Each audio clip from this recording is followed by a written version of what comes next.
What is going on, Legionnaires? Welcome to the channel. Recently, right here on this channel, I did a video series called My Graded Comic Collection, where I went through all of them, talked about them, blah, blah, blah. But in the process of doing that, I figured out that it is almost impossible to determine the value of signed comics as they're all over the place. So I decided that this weekend I'll take some time, I'll do a little research and cross-check some things and try to determine the value of not just any signature, but probably the most important signature in comic book history. This video today, we're going to go in on some detail and try to determine the value of Stan Lee's signature. Don't go anywhere. Hit that subscribe button. Give it a thumbs up. Let's go.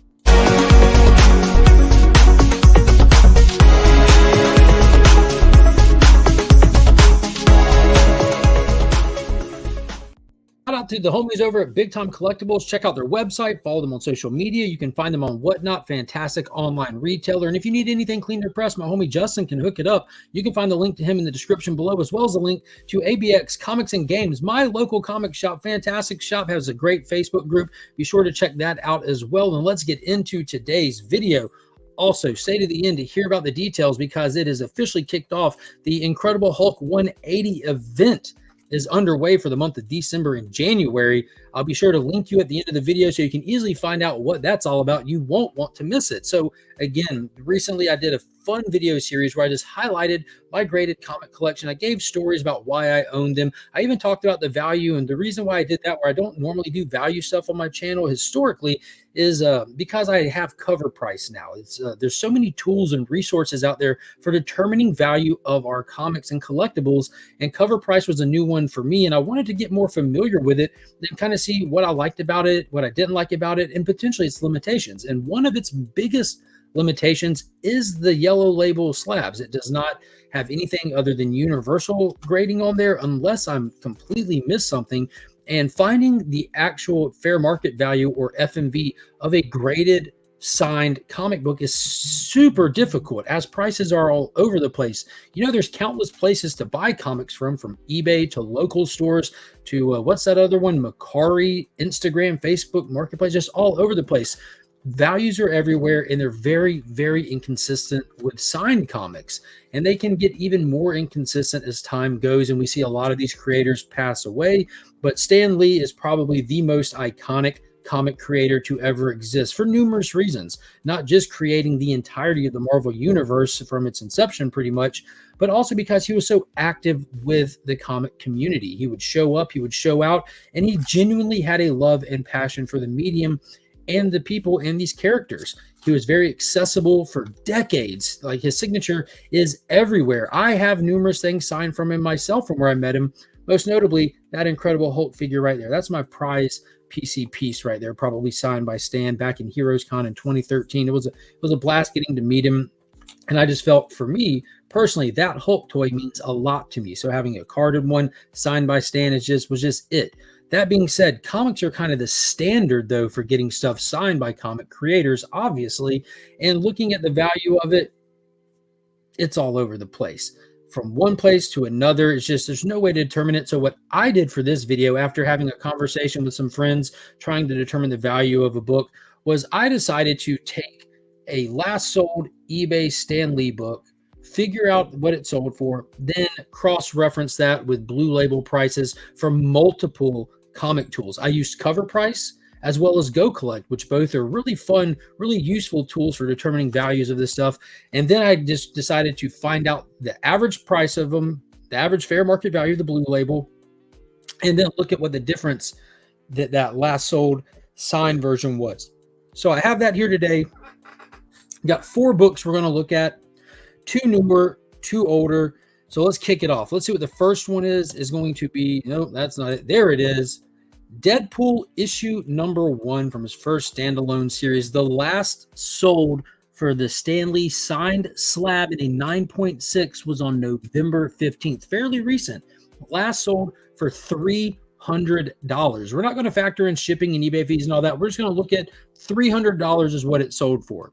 So according to Go Collect, the fair market value of this book is $90. According to Cover Price, it's $51. So we're already seeing an issue between these 2 different sites. they're saying that the fair market value is almost $40 different. So I'm averaging these fair markets out. That puts the fair market value at $70 for a 9.6 Deadpool 1.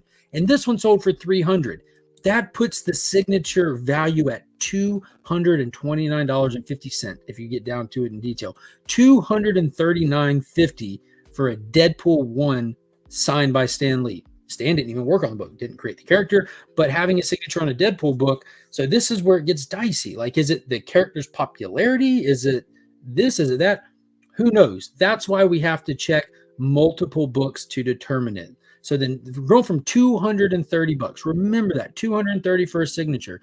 Next book up that I decided to do, go back in time a little bit and even find one that says it's a rare, hard to find signed, but we have Black Panther issue number 1 in a CGC 9.2. This is from November 2nd. $900 for this book. $900 signed by Stan Lee. Fair market value according to Go Collect is $160. According to cover price is $123. So this fair market average comes out at $141, making the signature for this one $758. So we just went from a $230 signature value on a book to $758. What? Almost $800 for a signature when the book is only fair marketing at about $150. That is insane.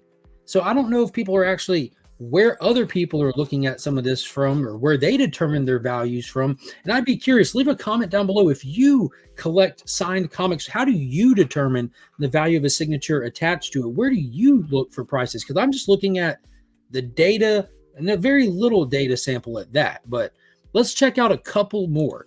So next up, we have X-Men, issue number 14. And this is a key, the first appearance of the Sentinels. Last sold $1,350. Now, this one's a little bit higher price of a book because this is an 8.0 copy.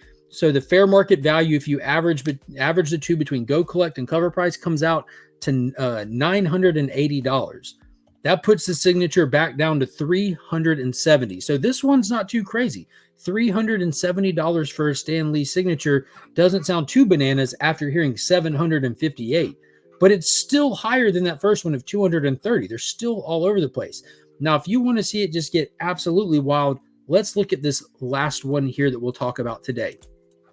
We have Amazing Spider-Man issue 600, ridiculously modern book here. Last sold for $242.99.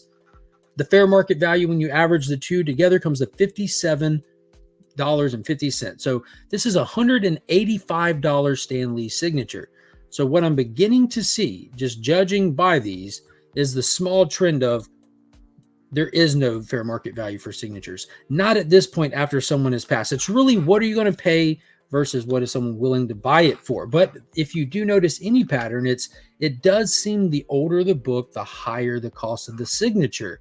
With that Deadpool number 1, that was the second newest book out of the 4, and it was the second cheapest out of the signatures. That ASM 600 being the most new one and the cheapest of the signatures. So that's the only real pattern that I was seeing when I was going into this. So if you have a Stan Lee signature, or if you're looking to buy a Stan Lee signature and you don't want to spend as much money, and you just want to add a Stan Lee signed book to your collection, look for newer stuff. If it's not about the book for you, but it's about just getting a piece of that comic history, getting a signature in your PC, check for new books. Now, if you're just wanting to splurge, if you got big pockets, sky's the limit. I would definitely suggest checking to some of those older books on some of those characters that he has a direct hand in creating and writing for, because that's really, like, for me would be like grail piece collecting kind of stuff. But if you just want a signature, I definitely would suggest looking specifically for some new stuff, because you could probably find some for some great values.